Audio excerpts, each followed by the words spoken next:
You've heard us talk previously with Drew Harden, founder and CEO of Blue Compass, a national web design development and digital marketing firm in West Des Moines.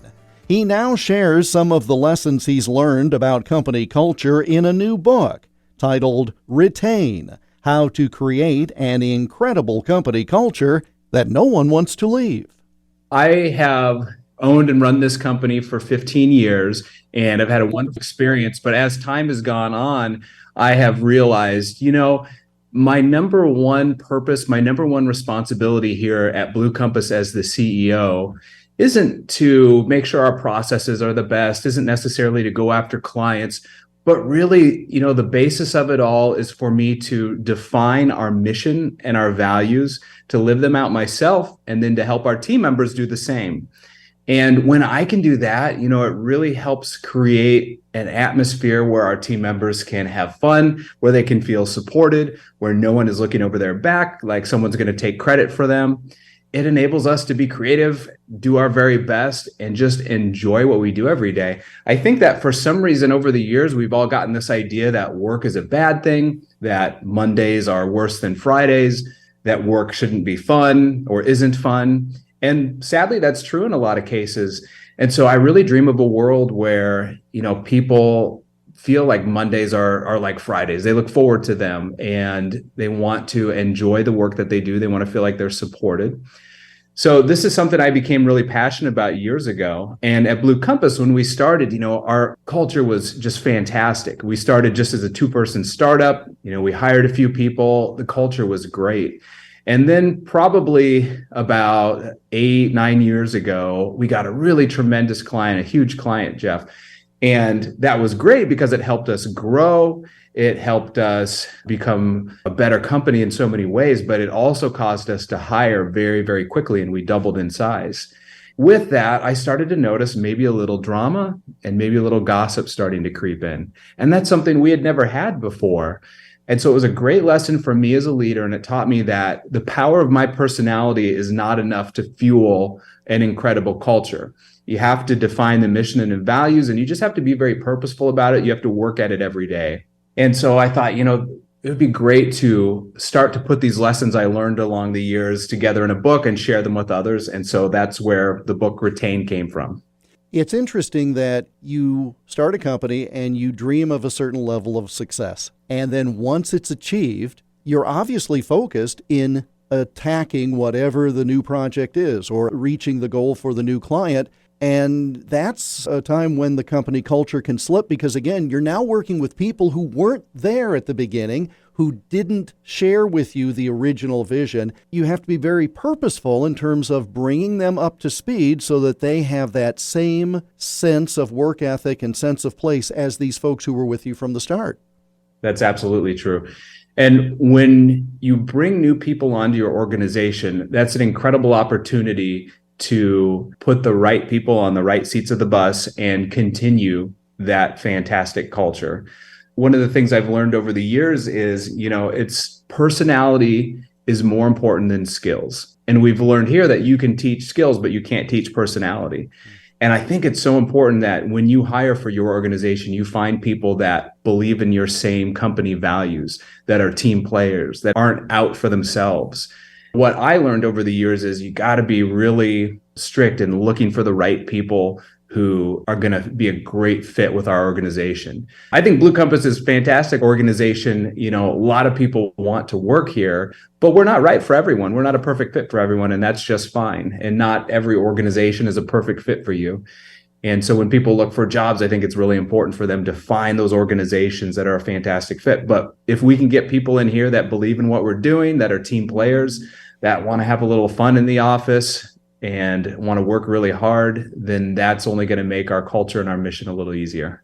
But again, that is incumbent upon the leaders to articulate the vision. Well, I guess first know it themselves and then be able to articulate it very clearly to people, because it's my experience in any workplace situation, any employee fails when they're not given clear directions. Well, if they don't have a clear sense of what the company is as a foundation, we can't be surprised when they don't measure up to the company culture that you think you are advocating. Absolutely.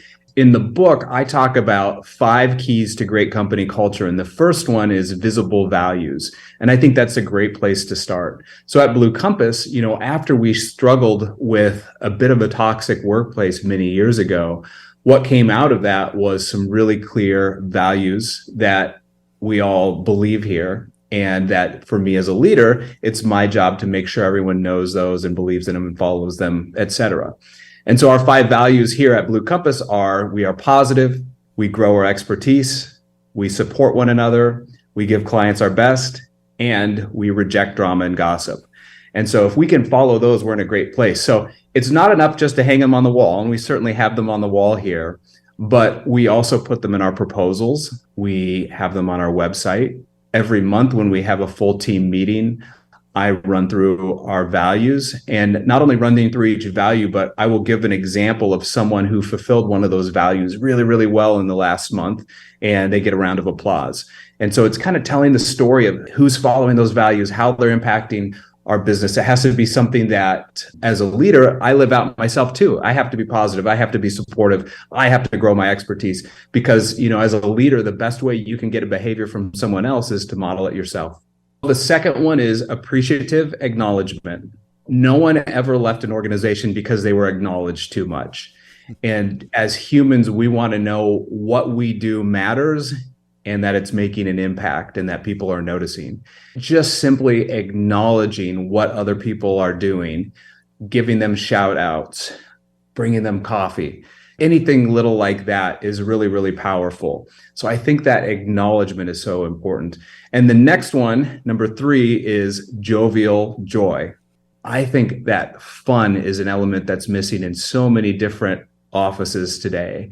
And so if we can create a place here that's fun, that people enjoy, that's not afraid to laugh, I think that's important.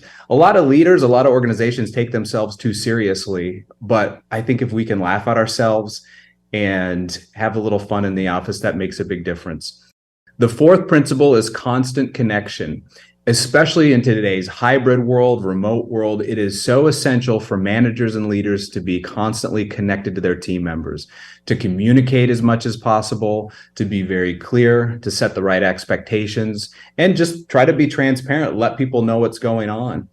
I think that personal relationships and connections are even more important than billable hours. I think that, when someone doesn't know what's going on, if they're not hearing from their manager, if they feel like they're an island, that's when it starts to be a problem. So that constant connection is number 4. And then 5 is genuine growth. All of us as humans, deep down, I believe, have a desire to grow, to get better, to develop, to progress, whether we truly recognize it or not. And if your organization can help your team members do that, it's just another way for them to truly feel fulfilled and to want to stick around at your organization forever. So here at Blue Compass, we try to think of ways that we can help our team members follow the right career path, grow their skills, grow their abilities, learn. Again, one of our values here at Blue Compass is we continually grow our skills. So that's incredibly important for us as an organization, and I think for every organization. And when you have these 5 principles at your organization and you're doing them all fairly well, it really can create an environment where people feel valued, they feel like they're getting better, they're enjoying what they do, and they're so likely to stick around. Drew Harden of Blue Compass. His new book is called Retain: How to Create an Incredible Company Culture That No One Wants to Leave. Learn more at drewharden.com. There was much more to the conversation, including a rather unique way Blue Compass recently honored members of its team. Hear that story as part of the full interview. It's an IBR Extra podcast at totallyiowa.com or wherever you get podcasts of this program.